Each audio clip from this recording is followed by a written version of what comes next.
Well, good evening, everyone. Thanks for joining us this Thursday evening. My name is Jericho Bankston I am the Small Firms Exchange Chair and the Portland Section Director-elect. Um, we are blessed today to have Samir Mokashi with us from the Business Millionaire Club presenting on building a fast-growing, high-performing firm with a sustainable and collaborative culture. Boy, that's a mouthful. Um, this is a two-part series. So presentation one is this evening. We do have a hard stop at 6:15. So I'd ask that you hold all questions until the end. And if you've got something pressing that you're worried you might forget, please go ahead and drop it in the chat there, and then we'll address those in order sequence as they come in. If you can't stay for the whole time, this is being recorded. And so we will have the presentation up on AIO in some capacity. And if you've registered through the traditional registration link, we believe have contact information for you all. And so we can distribute the video accordingly through those channels as well. A quick introduction of Samir. Thank you, Samir, for joining us and for putting on this presentation. We're really looking forward to it. Samir got his undergrad from architecture in India and a master's in architecture from the University of Oregon. He's worked for 14 years in a large AEC firm and then embarked on his own entrepreneurial journey. As many of you may know, Samir is one of the founders of Code Unlimited. And is now on this new venture. He is founded Business Millionaire Club with the intent of educating others on business development. After retirement from code consulting, he's again founded this and is sharing the lessons learned from starting, growing, and successfully exiting a professional service firm with other business owners. And so part two, if I'm not mistaken, Samir is going to be on that exit strategy. Some other news, Samir is currently writing a book. I'll let him share more about the potential delivery date of that, but it'll be a more encompassing version of this presentation. So with that, Samir, I'm going to hand the reins over to you. And like I said, please hold all questions till the end, and then we'll triage those as they come through the chat. And if we run out of questions in the chat, we'll open it up to people who are still present at the end of the presentation. Thanks, Jericho, for a great presentation, great introduction. I'm looking forward to this, and I'm going to get started and tell a little bit about why I started the Business Millionaire Club in the first place. I went through the exit process and realized that there was something missing that I could have used, and that's the impetus.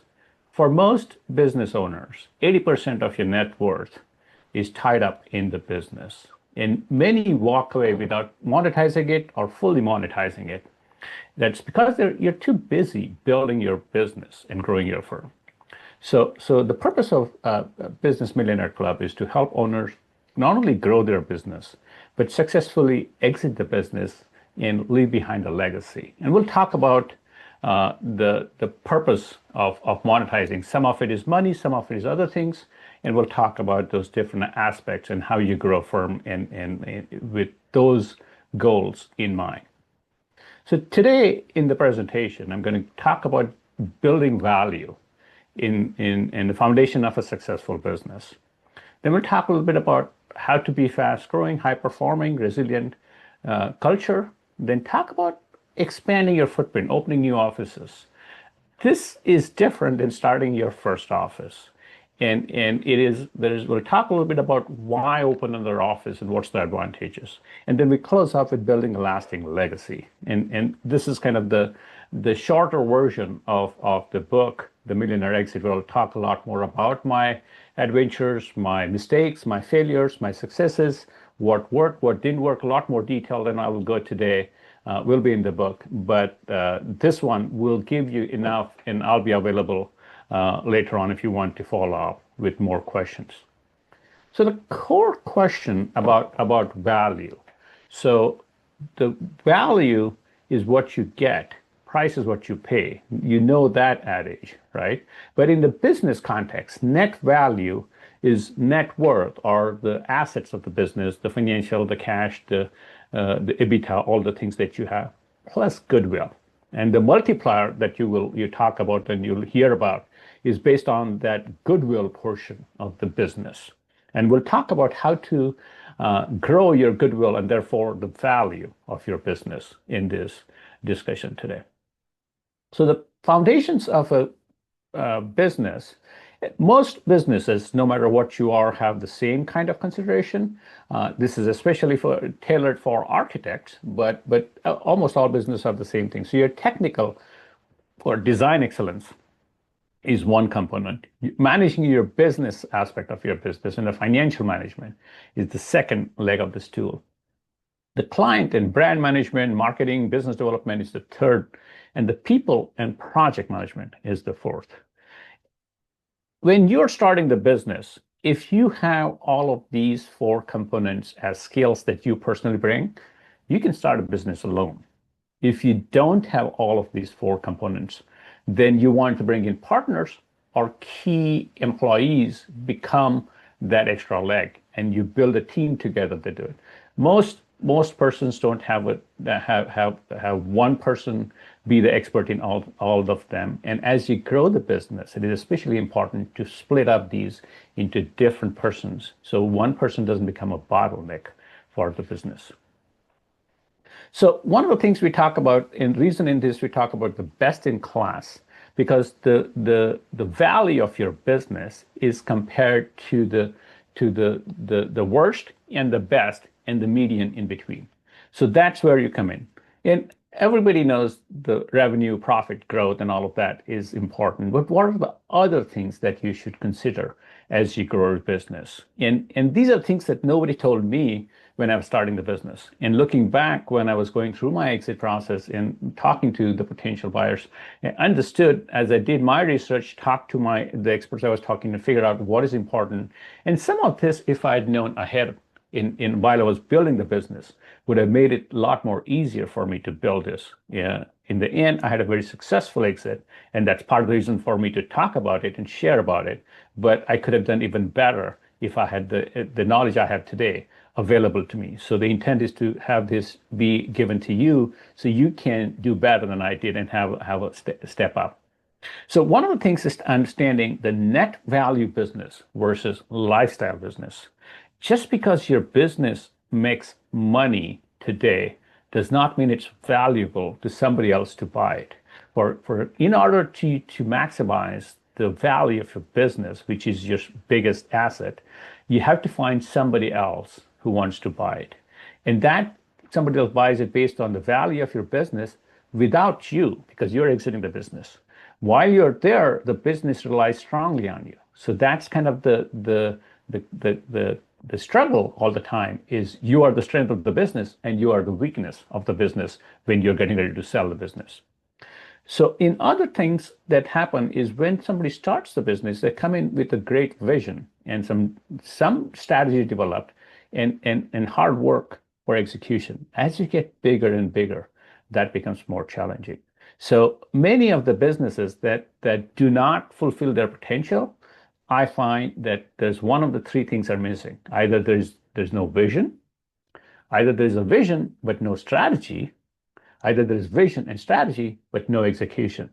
You'll be surprised how much execution is important. In many businesses have annual retreats and come up with grand ideas, and there's nobody assigned to actually execute the work because everybody is busy doing the business of getting the clients and doing the work that you need to do and don't have time allocated to it or resources allocated to it. So all of these things, three things are important, and most businesses are very successful, do all three really well.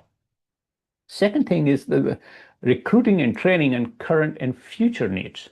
Many businesses are in survival mode and just look at what the current needs are, don't plan for the future.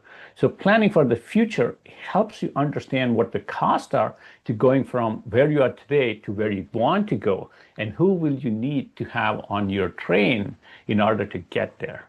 It's not enough to just have a goal. It's not enough just to work hard for your goal. It's necessary to have the resources and skill set that you will need as you grow. Each step as you go up in your business grows, you have different needs and different skill sets. So that is important. One of the things about client relationship and well-developed pipeline is very important.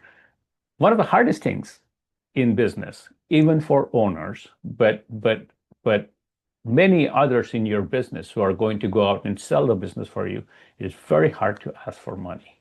So training your staff to ask for money is very important. And in terms of building client relationships, when we come up the ranks, we are coming from architecture school, and we have to impress other architects who are our bosses as we go along. And therefore, that becomes important. So we get trained to look to peer valuations. So we are always demonstrating that I won this award, I want this applause, I want this applause, and it's all geared towards other architects. But for client relationships, in order to grow a big business, you have to focus your successes in the perspective of the client and how they will look at it. So turning that around takes a conscious rethinking of messaging and understanding what is the value of the business to the client, not just within the awards we win or successes that we perceive, right? So that mindset change is very important. One of the things in any business is you're going to have turnover. And to manage the turnover, you have to learn to have internal knowledge transfer, which is the hardest thing for most businesses. Even big businesses struggle when senior leaders or key leaders leave, that knowledge walks up outside the door, everybody else. Today, with AI, some of that is actually going to get recaptured. So AI is actually going to help us manage internal knowledge and sustain it and get information back, but we're not there yet. But internal knowledge transfer is important. Executive management team in place. This is another best in class, does very well. Because once you sell the business, it is common practice and common knowledge to see that the owner is now distracted. Owner doesn't have all the interest. There are a few owners that continue through. They are the exception, not the rule. So many buyers are very aware of that and want to make sure that if the owner leaves, there's a team that can grow the business, because the owner is selling the value today, the buyer is buying for the value tomorrow. And that tomorrow is minus the owner. So those are important things to understand, that the leadership transition team becomes very important. Strong work culture, which can adapt to change and learn from failure, is also important. Because no matter what the buyer says, there is a culture change. And that change for the employees can be significant change, even when it can be very comparable cultures. Just the little things that change their lifestyle, their titles changing can be a big deal. Who they report to changing and what they're called changing. Those can be big things. So all of these things are important parts of understanding what is the value of your firm and how to grow the value of your firm as you go along. And there are metrics. I will share some of them today, and there are values that you need to understand as well.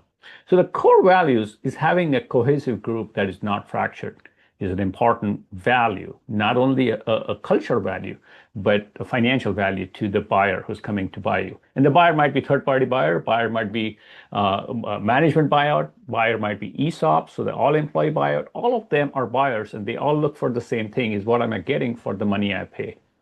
So having a company that is value-focused and not just cost-driven is important to have a sustainable company.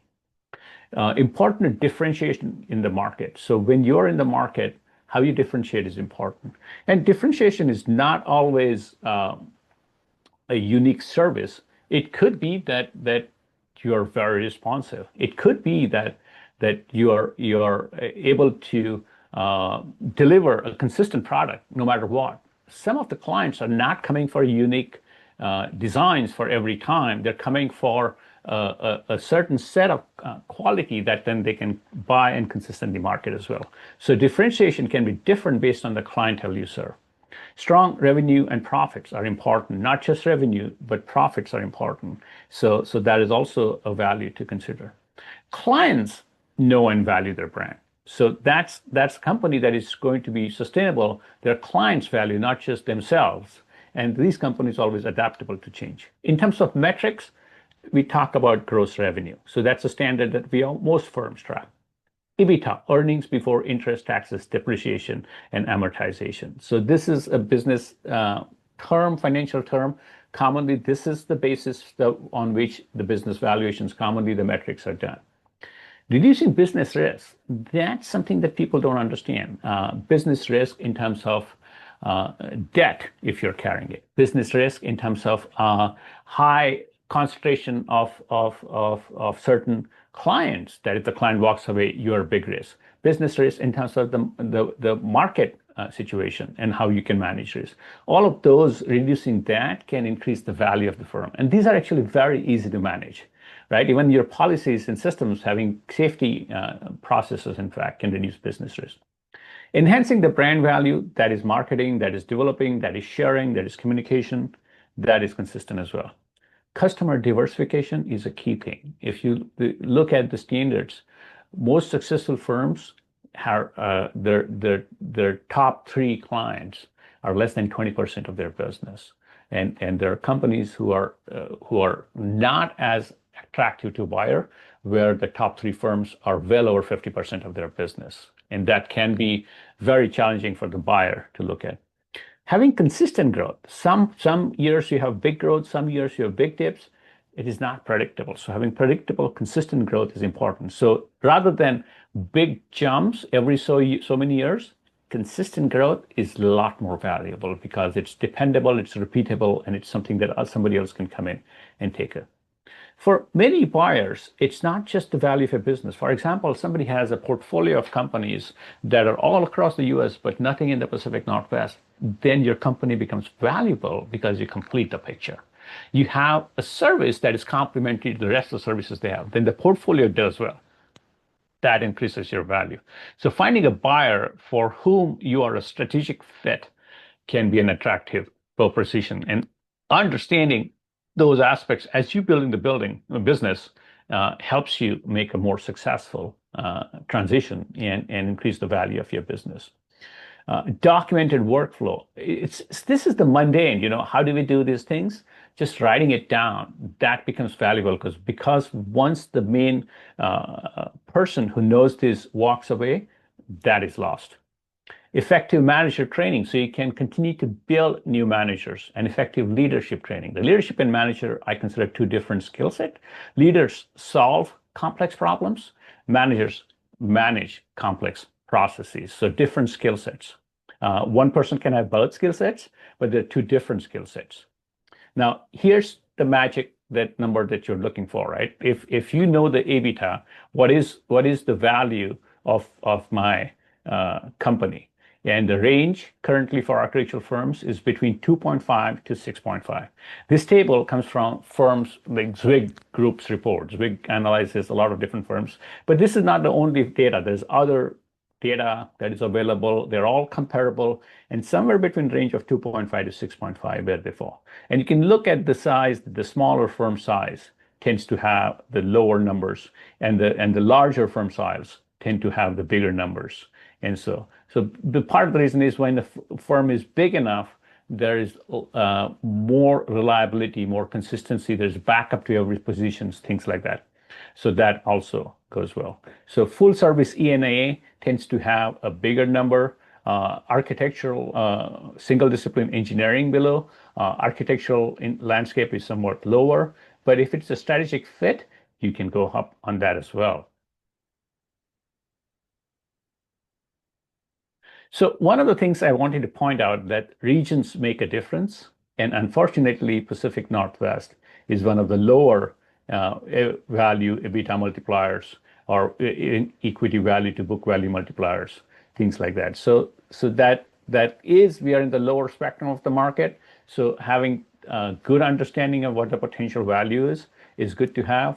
But as I mentioned, the value is in the eye of the beholder and can change depending on what you're doing. So now, how do you build a fast growing, resilient culture, right? So you've heard the adage, culture eats strategy for breakfast. And the reason for that is a strong culture. You don't need to tell people what to do. People trust each other and do the right thing. So there's less effort spent in achieving the goals. And that's why culture is important. A culture could be that people are laughing. Culture could be that people are working together. Culture could be a lot of things. But in terms of value of the business overall and making it a financially successful and more enjoyable and sustainable culture, A couple of key habits that are important to do. One of them is don't leave money on the table. When you propose in a proposal and you define a scope, don't let scope creep get in the way. Make sure you manage money, because if you manage money well, everything else has resources to support it. Team up with those who like to do what you hate to do.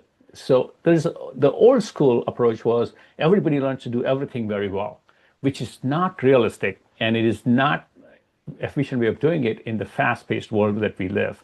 So we actually followed up leading with strengths. So we combine people. If somebody was strong at client management, somebody was strong at project management, somebody was strong at the design and innovations, we combine three people on a project rather than put one person in top. And we build a culture that relied on each other and complementary skills blended in, and we pulled it together. So if you can build a culture that combines things, you don't have to be inefficient by having one person do everything and not have your best person work on the best part of the other thing is don't be cheap when picking tools or talent. If you need the tools to do your service, get the best tools and use them. If you need the right people, hire the best people. Don't cut on that, because if you pay more in salaries, you'll get more in fees as well. The clients see the talent. So don't confuse between savings and investment. Hiring good tools, hiring good people is investment and not necessarily savings. I am guilty of that. I give second chances to people a lot more, but I had to learn over time that for some situations, you don't give second chances because it's the rest of the staff that see what you're doing and bear the brunt of not being able to have the opportunities that they deserve because they have to manage somebody else who's more toxic to the environment. Do not procrastinate. There is no perfect solution. Go with the good solution. Don't wait for the best solution. And I'm talking about metrics. There are a lot of metrics that we analyze and business analyze, but don't get too attached to metrics. It's a combination of quantity and quality. It's combination and metric and persistence and effort in innovation and talent. So it's a combination of all of those things. Metrics have a way of measuring things, but it is not the only way to measure things. Find ways to measure quality of performance as well. Cultivate good habits. Do more of what you're good at. It's sometimes we have a tendency to harp on what the negative and try to keep fixing the negative. And yes, fix the negative, but it's a lot easier to improve the positives. And do work on the positives because that's what the clients see. And it's easier to offload the negatives by not doing that part at all and sticking to what you do really well at. Communicate often and clearly. That's one of the challenges for many of the firms because how do you share finances? How much to keep confidential? How much to give away? How much to share? So you can share information without giving away everything. And sometimes too much information is bad as well. So communicate often but clearly and reminding. Tell stories repeatedly. So the successes that you have, the heroes that you have in your company, tell their stories regularly because these stories is how you build your culture. We went to this client meeting and somebody XYZ did this and they won the project. There was a problem and this person walked in and calmed everybody down and solved the problem. There was a design that had to be done that needed this tremendous opportunity, and we were able to deliver. Right? These are the stories that you need to have and stories that you need to tell. That becomes part of your lore, part of your legends, and that's what builds culture. Be clear, concise, and comprehensive. It looks conflicting. How can you be comprehensive? You're going to be concise. But yes, you can be clear, concise, and comprehensive. There's the story that goes that I'm sorry, I wrote a 2-page letter. If I had more time, I would have written a 1-page letter. So these are important aspects of how do you manage the value and communicate the value and build a culture and deliver the promise that is evident in your company, right? So deliver high quality consistently. You'll be surprised how many clients value consistency over creativity. So as architects, we focus a lot on the creative solution. Clients value consistency a lot more. And yes, they come to you because you're creative, but if you're consistently creative, they value that more than you have one highs and some lows, or your highs in creativity is compromising in other areas. So understanding that how you deliver your services is part of the business of architecture. Collect on your invoices. I keep seeing firms that don't follow up on invoices, and cash flow becomes a problem. Follow up on your invoices. Uh, Give more compliments internally and externally. It doesn't cost you anything, and it delivers good value. Ask more questions. A lot of the clients in problems are solved by asking questions. Don't question people, but ask questions and take good notes.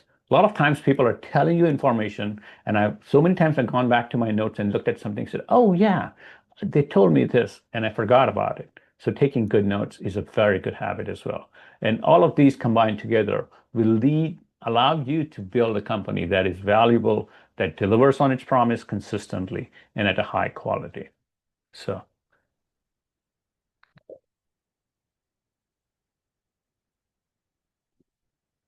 I'm going to talk about opening an office. And the reason I took on this topic of opening an office is at Code Unlimited, uh, we started in Portland, and by the time I sold the company, we had 5 offices all over the Northwest, including Las Vegas. And one of the things for the rationale for that was knowing that clients see local office as a direct connection. They're more affinity to that versus their consultant who's located in some other region. And there's also relationships with local officials, local sub-consultants that are present in it. In today's world, we have become remote everybody, but still the local connections are important. So that was important. And that's the reason we grew it. Also, once you grow from one region to another region, you expand your market capability. You are able to weather the storms much easier. If Portland is not doing well, Seattle is doing well, and Los Angeles is doing okay, you can offset the losses and work together, and that can work. So business success hinges on new projects, new services, new technologies, new clients. So all of these things require that you play in a bigger pond. And that's the importance of opening a new office. But opening a new office is different than starting a firm. Okay. So when you're opening a new office, it's a very different set of rules. You already established your presence as a company, and you established your brand value. You recognized all of that. So now it is the jump up. So don't have to treat a new office like a new business. And that's the common mistake people make, is because when they started the business, they had nothing. So the new office, you also start with nothing. No, build upon what you already have, and go from there. So the common everybody tells you is have a business plan. Well, yes and no. There is no standard for a business plan, and there is no substitute for a strong leader and a supportive team than in a business that can be done by a business plan. So business planning is, I will tell you a little bit about how you can develop a business plan, but I think more important is picking a strong leader and a supporting team. Then understanding that a new office is not independent business unit, but it is a codependent business unit. So if you put a new company or new office that is starting and has more challenges than an established office, and don't give them the resources that an established office already has, it is no different than somebody starting a business in that with no connections, right? So leveraging what you already have is going to be a strength when you open the office. So when you open the office, don't make it a independent business unit, but make it a codependent business unit. And then the codependent, independent, a lot of that is about financials.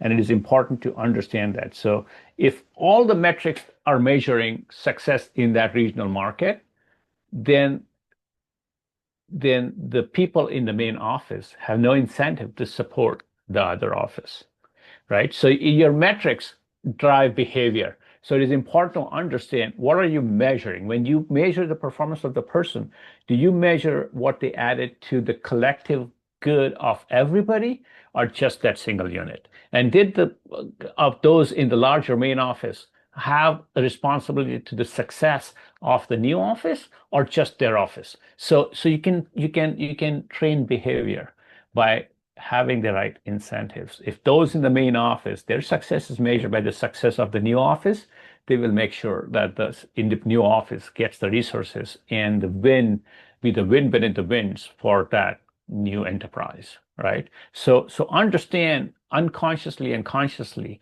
how you're molding behavior is going to be an important part of how successful your venture is going to be. So in terms of metrics, there are multiple metrics. There is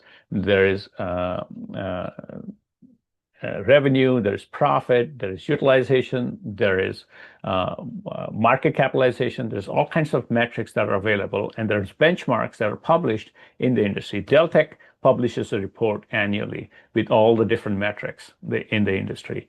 Zwig publishes that. AIA publishes data as well. So there is different entities that publish this data regularly. I would regularly get those data and take out the noise. So don't focus on everything. Take the key elements that you believe in and you are working in. And that's how I built the system. Is I created a set of benchmarks that were purely for my company. And code consulting is different than architectural engineering things, but there are very similarities. So I based some of them on the architectural industry data, some on the engineering industry data, and some of them we just tracked our data and over time realized that our patterns are unique, our patterns are different than the industry, and then adjusted for our patterns whatever data we got. So we relied on data quite a bit to make the decisions, but it was not just data, but our understanding of how the data will influence our clients, our success, our employees, our culture, and then made a decision based on that is what is our values as the company and what do we want to be. And sometimes you let go of profits, you let go of money, or let go of value because it's not the monetary value, it's the legacy value, it's the cultural value, it's the professional value. All of those things are important as well. But you have to have enough benchmarking metrics to establish the right information that you can grow in.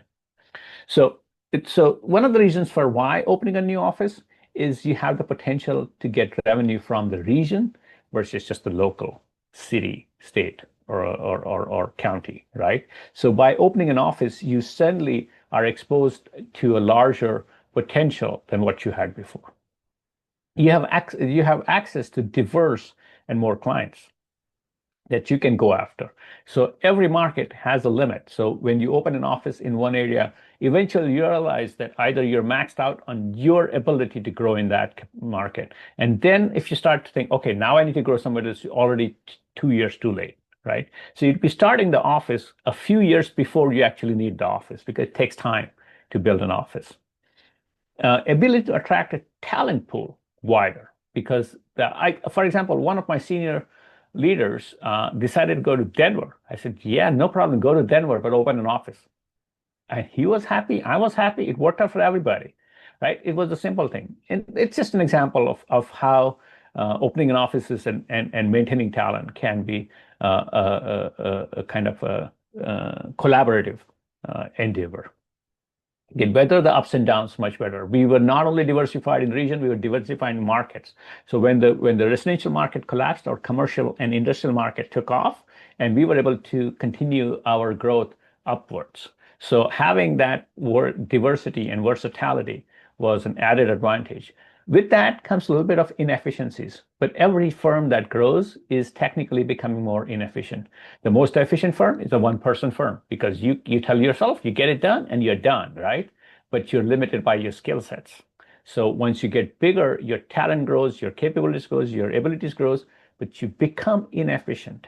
So you have to counter the inefficiency by recognizing the value of the talent that you bring because of that. So it seems like large companies are very efficient. They're all this, no, they're very inefficient. Actually, smaller firms are more efficient than larger firms, but smaller firms have more bottlenecks, more constraints, and have more weaknesses also. So that's the challenge.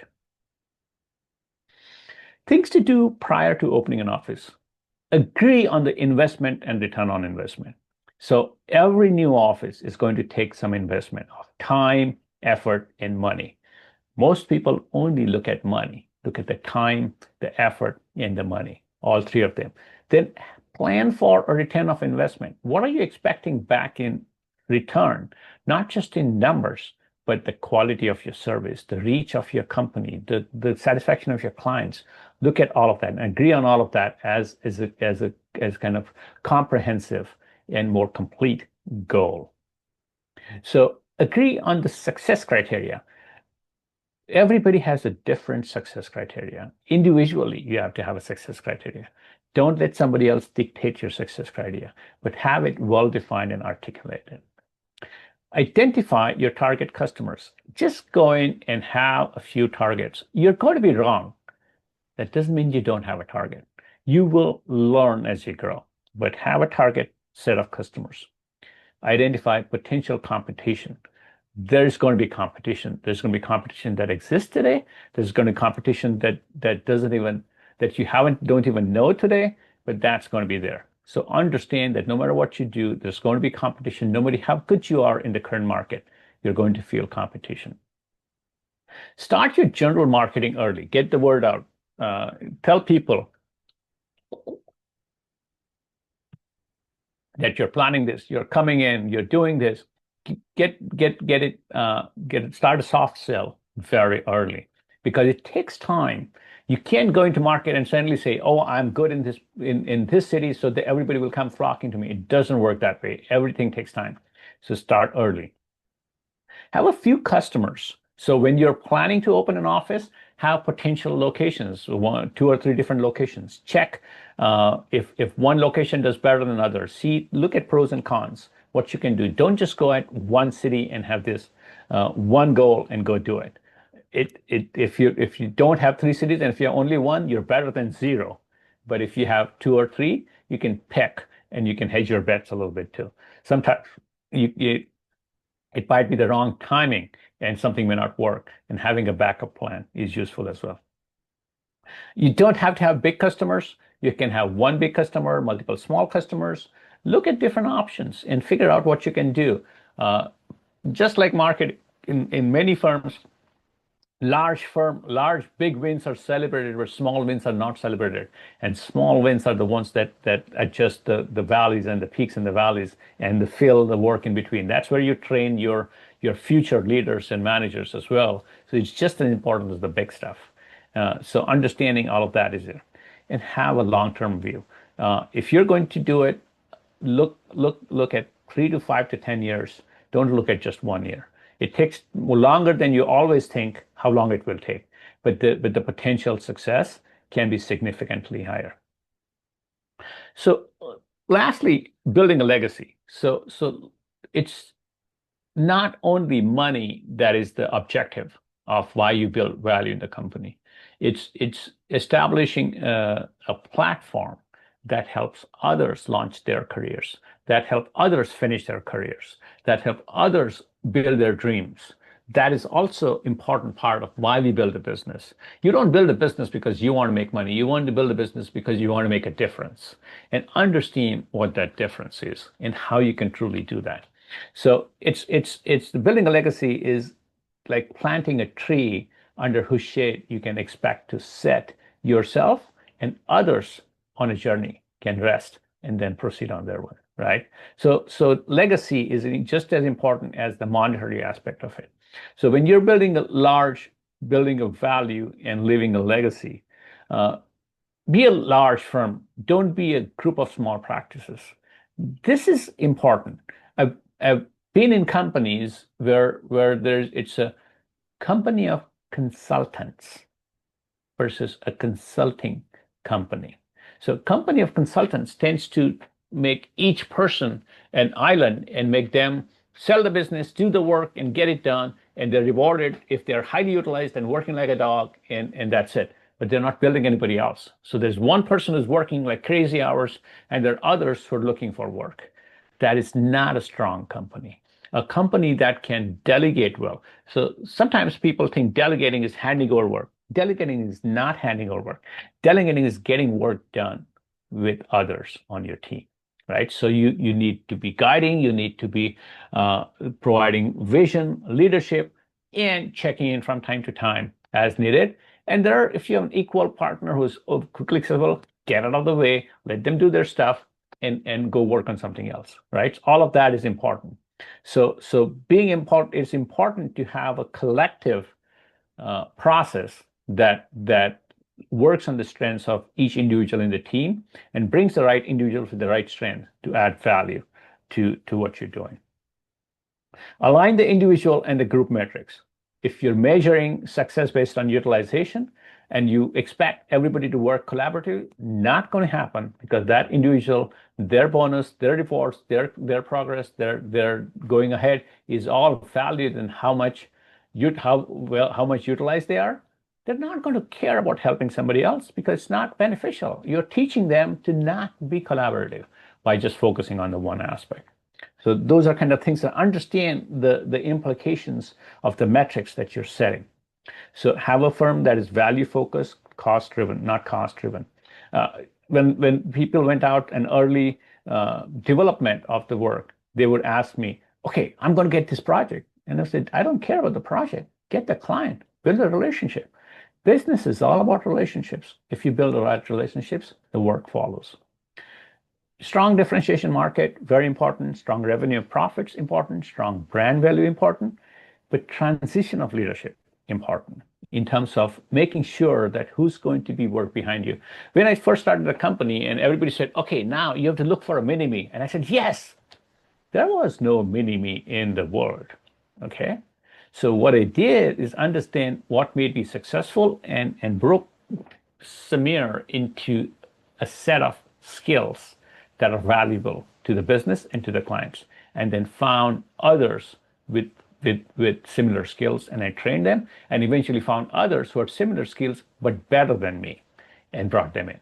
Right? So it's building that next level of leadership that you can transition into, building the next level of management team that you can transition into, and being adaptable to the change is how you build a strong legacy that continues after you have gone. So culture is developed and prized, builds legacy that is valuable to you, to your employees, and to future buyers who might come buy your firm. Strong executive and management teams are very, very valuable because that tells you there's no bottleneck in your company. That tells everybody that your company can survive and succeed even if something happens to you. And there is no guarantee to anybody. If there are strong leaders in the company, they're very strong and everybody looks up to them, but your health is only so good that you never know what can happen. There's stories about strong leaders who suddenly had a heart attack, who suddenly have something else happen to them. There was a family tragedy, all kinds of things that can happen. So it is important to not be the one person that carries everything in the company. It is important to train others. And the challenge always is, oh, they will learn from me and walk away and start a new firm. No, they won't. If it was that easy, everybody would be your firm, right? So it's not that easy to start a firm. Even tell me, I've done multiple companies. I know every new venture I start is going to be challenging and difficult. It is not that easy. It takes a lot to be a successful business owner. So don't worry about that. Teach your staff well. Give them the tools to succeed, and they will stay with you and they'll work with you and if somebody leaves, that's fine too. We're competitors in the business already. There are multiple firms that can do it. You're competing with others. So one staff goes from you to another firm. It's not the end of the world. That's just natural how the world works. But continue to build your team, train your team, and you will have a legacy and you will have a strong company building that way. Have a long-term view. You measure short-term metrics. There's 3-month metrics, 6-month metric, 1-year metrics. Your metrics you'll be measuring because it's a way of understanding how well you're progressing, but have a long-term view. If you just focus on the small, then you're losing the big picture. And you might miss a big tsunami that is coming or the big celebration that is coming or the big proposal that can come your way, the big project that can come your way. You'll miss all of that if you just focus on the small stuff. So track the small stuff, but keep an eye out for the big stuff. Uh, Invest in training and professional growth for everybody. Uh, Things are changing very fast. And if you don't train for the future, if you don't train for what's going on today, you do not have the top team that is then. So you'll have an A team and a B team and a C team. And you don't want an A team and a B team and a C team. You are consistent quality across the board.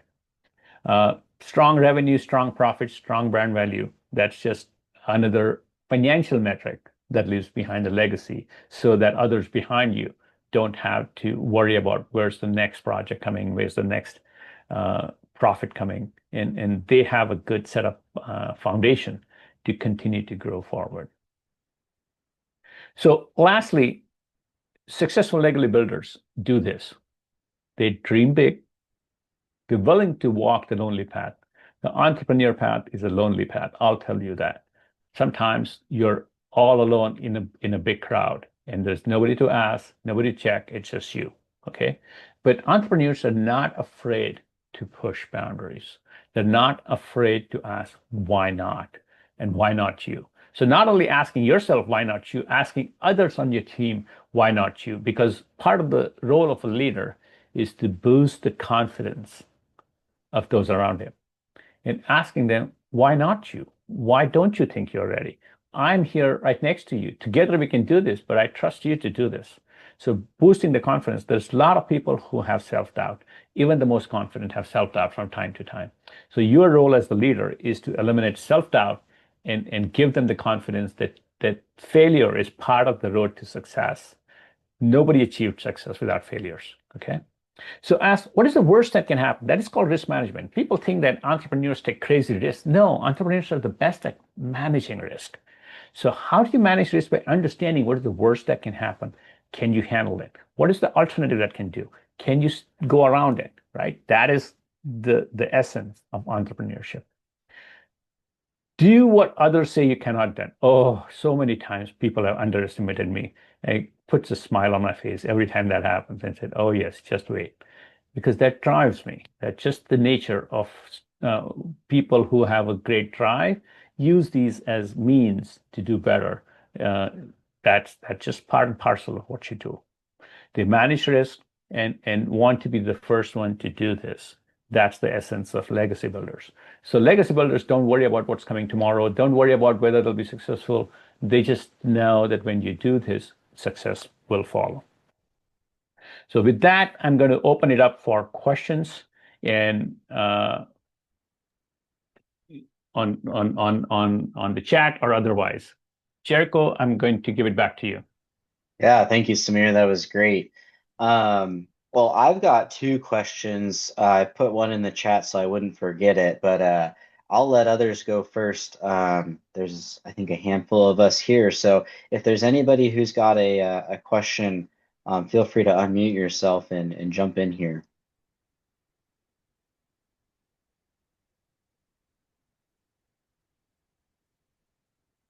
Well, I guess I'll start. So, I was interested in your opening a new office piece. So, when you're opening a new office, did you always have somebody, I guess, who'd approached you and said, "Hey, I'm looking at moving, and what do you think about, opening an office in this location?" Or did you ever have to find somebody to hire locally who was like familiar with the area? I did both. So the example I told about one of my senior principals moving to Denver, and he was older along his professional career. He had some grandkids and said, "I want to spend time with my grandkids." I said, "Sure, open an office." So that was somewhere was willing to go. Then as we started in Portland, I recognized that Portland is a small market comparatively. So I'm eventually going to need another office and was looking for different scenarios. And I found somebody in Seattle who had the right credentials. And then I went and talked to that person, brought that person over and said, would you open an office? Some of the lessons I learned is when I opened the office, I hired somebody who was reasonable and said, okay, just the presence of somebody is going to be enough because I have a system around that person. It works to some degree, but leadership matters. So looking for a strong leader is important to become an anchor for the office. And so that was important. Then the question on that one, especially for a small firm going, is should you give equity to a person to make them stay? And both are good. You can give equity, and that gives them something to anchor. It's a great way for them to feel a sense of ownership and have a stake in the business to do it. But it also creates headaches in managing the company. I decided not to have equity. Me and my wife remained the partners and took the consequences of that, but I built a compensation system where there was a profit sharing and things like that. That was there without giving equity. So there are different ways of and today I'm not talking about compensation, but that's a whole new topic. But that's how I built the company. So there is no one right answer to opening an office. I think the first point I was making is to do diversify in regions because that's an asset. If you find a great leader, take that. But if you don't find a great leader, even an average presence in another location is going to add to your stronger presence in your core constituency. So don't think of it as a perfect that I will open an office when I'll get the right person. No, opening an office is the right strategy. Finding the right person is a part and parcel of that. Does that make sense? Yeah, thank you. Jody Summers has a question here. She asks, how do you maintain a consistent culture in new offices? So one of the things is we talked about it a lot. One of the things I did is I had we were like 5 or 6 person company, and that person came in, and that person was fresh graduate looking. So there's a learning curve, and so when that person came in, and I said, your role is to tell me what's the culture of Code Unlimited. He said, what? I said, yeah, go talk to everybody and tell me what's our culture. And there was a purpose behind it. When we started the company, everybody looked up to me, right? And everybody said, oh, this is such a great person, such a great insights. So my vision was the culture for everybody, right? And somebody says, look, our culture is your culture. Yeah, when it's a one person office, but eventually everybody else adds to the culture, right? And so that's how you build a culture. So I think one of the things we did in terms of consistency is to make sure we talk about it regularly, make sure we allowed everybody else to say, what is our culture, rather than telling this is our culture. And so when people said, our culture is this, and if we didn't like it, we would sit down and say, we would like to change that. How do we change that? So it became a part of, it's like a design problem to solve, is how we looked at culture. And then we said, we'll do it together. When we opened the first office and we were starting doing work, the leader of that office came back and said, this person is mine and he'll only work on my work. I said, no way. If that is what we're going, we shut down the second office. We're not building multiple offices. We're building one company. And so what we did from the main office, we allocated personnel that were responsible to reporting to the person in the new office. So what that did is that person now suddenly had access, because how do you get people, right? You have to tap somebody on the floor. You go there and say, I've got this job to do. I have no time, right? It's the common reaction. So you're working to find the people. So instead of that, we gave them an inside person in the group who knew who was available, who was working well, what's then they could talk and tap to the person. So that was something we did. So we tied them together to break that line between two. I came from companies that were mothership and satellite offices, and I said, I'm not going to do that. And the way not doing it is not act like a mothership. So that was very important part of how we build the culture. We made mistakes along the way, but we were not afraid to make mistakes. Was the first thing because we're not going to learn without it. No, nobody sits down and tells you all these things, and that's part of the reason why I would come out and tell you what I did and didn't work and things like that. Because everybody feels like so secret sauce. There is no secret sauce. We're all working the same challenges, and if we share, we'll do better. So yes, we learned along the way, but we're very conscious in not having these divisions that I'm from the Seattle office, I'm from the Portland office, I'm from the Denver office, I'm from Code Unlimited. I'm working in this city today. Does that answer, Yeah, Jody? I think that's a great summary. I'll let Jody respond here if she wants to as well. Yeah, that definitely answered my question. I appreciate it a lot. Thank you. We do have a just more of a statement here from Alex Sexsmith. He says he's whole mindset has shifted around all this between the difference of thinking of himself as an entrepreneur rather than architect, and he kind of touches on the fact that your talk embodies this idea that you're an entrepreneur sort of first, and the Code Unlimited thing. I mean, they go hand in hand, but it almost comes second because you have a business to grow to be successful. You can't just think of yourself as, you specialize in Code Unlimited when really you're an entrepreneur at heart, right? Developing this other piece, right? This business that specializes in something. And actually, I want to talk about that. I'm not an architect. I'm a builder. I build businesses. I build companies, right? Which is what architects do. We build things where nothing exists, right? And then people ask me, "Oh, so you left architecture?" No, I design every day. I design with words. Versus when I was practicing an architect, I designed with lines on a piece of paper. Because solving code challenges were just as innovative, just as creative, just as exciting. And just as an architect fulfills a client's dream, as a code expert, I was fulfilling the architect's dream of what they were envisioning, right? So the best code solutions that we solve, you walk in the building and never saw a damn thing. But it was a major thing. If you walk into the University of Oregon EMU, there's a heavy timber part, and then there's a concrete part that coexists without a firewall.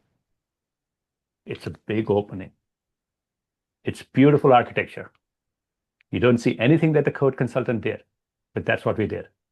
We made it happen, right? So it's the creativity of architecture that is a very good training. The problem solving for architecture is very good training. And then understanding. So one of the key things in now going back to your statement about think like an entrepreneur, not like an architect, the statement I made about when you're going through your career at the early stages, we're looking for peer recognition, right? You go to conferences and present about how great an architect you are, and everybody applauds.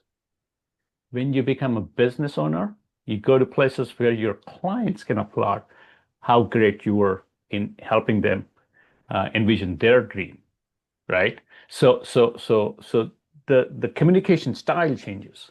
You stop using crazy, complicated words and talk direct and clear, right?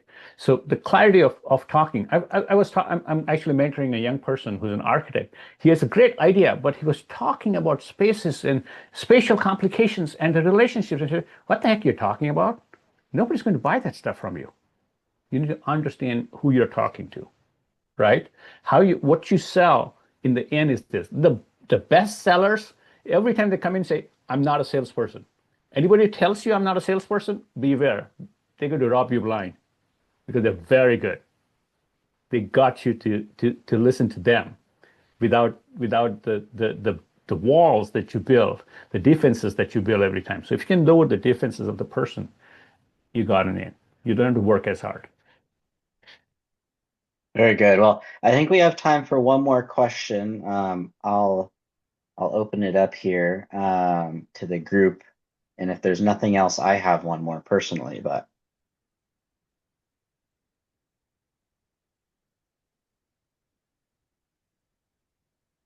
All right. Well, we'll end on this, and I'll let you know that you've got about 6 minutes, and then we'll do some closing comments, and then everyone's free to go. But so you mentioned, you tried to target multiple leaders within the company to kind of envision that transition piece, right? And I know that you ultimately sold Code Unlimited, I believe. So without getting into the semantics of that necessarily, prior to selling it, did you ever think about maybe transitioning it to a new set of ownership? Or if you didn't, could you maybe just speak to briefly like how you identified leaders within the company early, I guess, so that you could kind of cultivate that experience as they moved up through the ranks? Or did you always have I guess, leadership that you brought on from externally rather than developed internally? So I'm a secret to tell that I actually did not do a very good job of that. And that's why I am doing this now. I wish I did done a better job of it. So I did not know all the different aspects of how you can exit a business. And that's one of the things I'll talk about, right? We all talk about either we sell internally to somebody or somebody comes and buys it. And we don't know more about how it actually happens. So when you sell externally, there is a private equity. They buy businesses who are mature, have a good track record, and can grow. Then there is a strategic buyer who's also private equity, but they only look for the missing pieces. It could be a large firm that is a missing piece. So Jensen Hughes that bought us were actually a strategic buyer because they did have a presence in the Pacific Northwest and feel that. And I wasn't even thinking that way. So that was a piece they wanted. They wanted a presence in the Pacific Northwest. That's where we're giving. You can sell to management, you can sell to employees. I was thinking of ESOP at one point. And ESOP is employee stock ownership plan. And if I had planned that, that was one of the options, but that requires the employees to have money which they don't have. So that you go get the loan from the bank to do that. And I didn't know all these other things that had written. So if I'd been aware of this, I could have looked at this. So one of the things people don't realize is when you sell the company, you give a boatload of money to the state and the federal government in taxes. And so ESOP is a way to not give away those money in taxes, right? And then the people who become ESOPs are engaged in the process. And actually, ESOP companies are actually have a very high performing companies. But the problem is it's a very difficult and challenging way to do it. It doesn't happen overnight. You have to plan it over the long term. You have to write people into it, right? So all of those things are important. So depending on how you want to transition, your planning about who the leaders are, what the process is, could be different. So, so, and one of the things I'm trying to focus on is the small market, is less than 10 million revenue, less than 2 million profits, and that's the high bar. Okay, less than that as well, because nobody cares about that, and nobody teaches you that. And those are the people. 75% of those people just walk away into the sunset and nothing gained for years and years of work, right? But that is it, and that's where your question about how do you pick the leaders, right? So the challenge, I talked to a lot of small offices, and the challenge is none of my project managers want to become owners, right? And the problem is you have to start early in order to show them the value of business ownership. They think of this as just making a salary with additional headaches. The ownership of business is significantly better than that if you can manage it well, right? So when I sold, I came with nothing, literally. Me and my wife, before we start coding, literally sat across the kitchen table and said, "You came in $400. I came here with a suitcase. If we try this and fail, you'll have $400. I'll have a suitcase. Are you in?" That's how we started. And look where we are. I don't have to work today, and I can do anything I want to do. And it was a very unusual company, right? Who the hell goes to masters in architecture and think and starts a code consulting firm, right? And my focus in University of Oregon was daylighting and passive solar. Would you imagine that? So it's a journey. And I learned a lot along this journey, and that's what I want to give back. So if I'd known what I know today, 30 years back, I would have been in a much different position. I had much more choices. So in terms of leadership, you need to educate the leaders about what is possible. You need to educate the leaders how to manage risk because that's what most people are worried about. When I started, I was looking around me and I was saying, there's so many who could do better jobs starting a business. I'm an immigrant. I have no contacts, no money. These guys are better than me. And they never took the jump.